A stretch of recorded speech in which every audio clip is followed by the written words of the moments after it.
Halo Medikers. Pernah dengar soal kapal perang amfibi? Kalau belum, nih kita kasih tahu. Kapal-kapal ini tuh penting banget buat Amerika Serikat, dan bisa saja Amerika meluncurkan kapal induk ini untuk bantu Ukraina melawan Rusia. Pastinya Rusia akan ketar-ketir nih, karena kapal-kapal ini jadi salah satu alasan kenapa Amerika bisa jadi kekuatan militer urutan nomor 1 di dunia. Bayangin aja, kapal-kapal ini bisa bawa tentara, tank, helikopter, sampai jet tempur kemana-mana. Jadi, kalau misalnya ada masalah di suatu negara, kapal-kapal ini bisa langsung datang dan bantu. Tapi, sebelum kita masuk ke detail-detail teknisnya, mendingan kita ngobrol dulu soal kenapa kapal-kapal ini penting banget buat Amerika Serikat. Pertama-tama, kapal perang amfibi ini kayak jantungnya pertahanan militer Amerika Serikat di laut. Bayangin aja, dalam waktu singkat mereka bisa ngerakit pasukan yang siap tempur dimanapun di dunia. Keren kan? Tapi kapal serbu amfibi bukan cuma soal kekuatan doang. Kapal-kapal ini juga keren banget dari segi desainnya. Mereka gede, kuat, dan penuh dengan teknologi canggih. Salah satunya landing helikopter assault. Ini bukan kapal biasa. Buat bikin kapal sebesar ini butuh waktu 5-7 tahun loh. Semua bagian kapal dirakit dari lempengan baja yang udah dipotong dan diukur dengan presisi tinggi.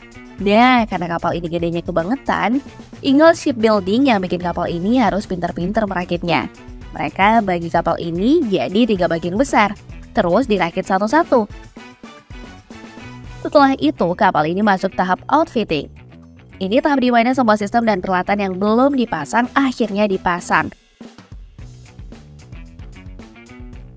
Dan yang paling seru adalah gimana caranya meluncurkan kapal segede ini ke laut. Gak mungkin kan dorong-dorong? Nah, ini dia jawabannya. Metode yang disebut sebagai floating out yang digunakan buat meluncurkan kapal keren USS Amerika. Kapal seharga 2,4 miliar US dollar ini ditempatkan di dok kering yang gak jauh dari dermaga.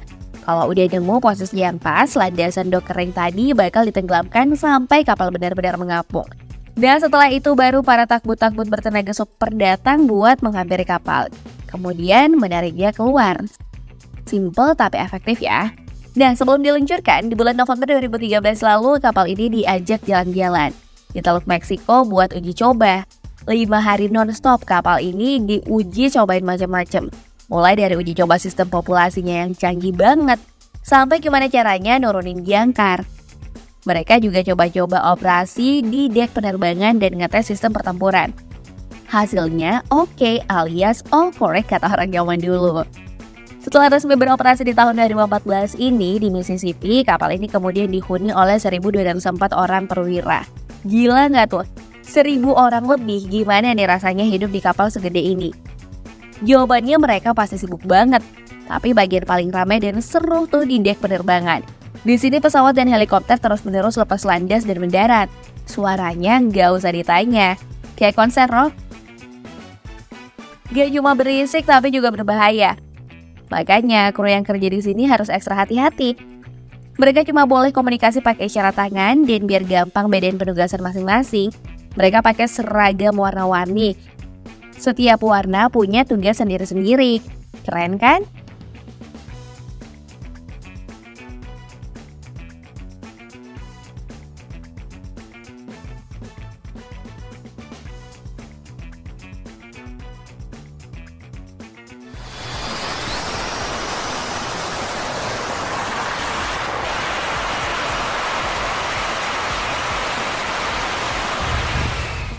Eits, jangan kira pesawat di dek penerbangan doang yang kerja keras. Di bawahnya ada ruangan gede banget, namanya hangar bay.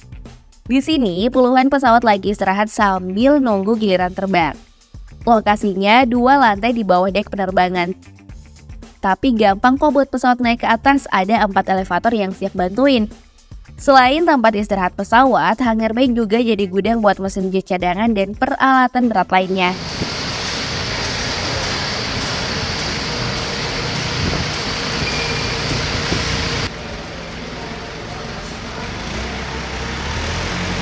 Nah, ada satu lagi nih bagian keren di kapal perang amfibi, namanya well deck. Bayangin aja, ruangan gede yang bisa dibanjirin oleh air laut sampai 10 kali, fungsinya buat meluncurkan dan narik balik kendaraan amfibi dan pendaratan konvensional. Keren banget kan?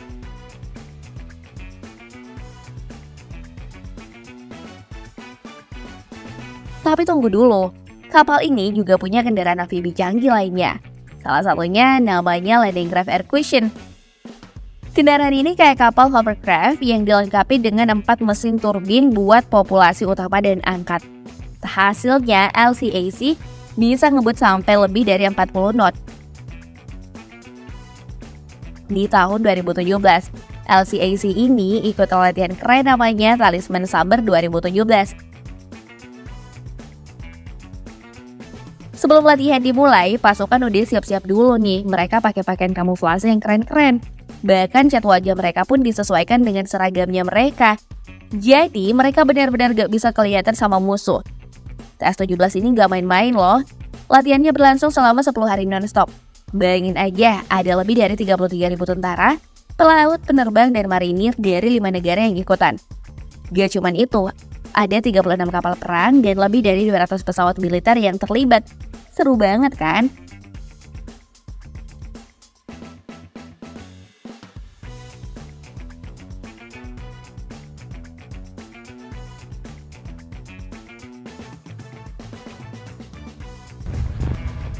Dan seperti yang kita omongin tadi soal kapal serbu amfibi. Kapal ini tuh benar-benar penting buat Angkatan Laut Amerika Serikat. Soalnya kapal ini bisa dipakai buat berbagai misi, baik di darat maupun di laut lepas. Jadi kapal ini tuh kayak Swiss Army Knife-nya Angkatan Laut gitu loh. Bisa buat apa aja, kapal serbu amfibi ini dirancang khusus buat bisa ngelakuin berbagai tugas. Mau serangan di darat? Bisa. Mau patroli di laut? Juga bisa. Pokoknya kapal ini jadi andalan banget buat Angkatan Laut Amerika Serikat. Jadi nggak heran sih, soalnya kapal ini memang dirancang buat jadi yang terbaik di kelasnya. Kira-kira Amerika mau nggak ya pakai kapal ini buat bantu Ukraina? Tulis jawabanmu di kolom komentar ya.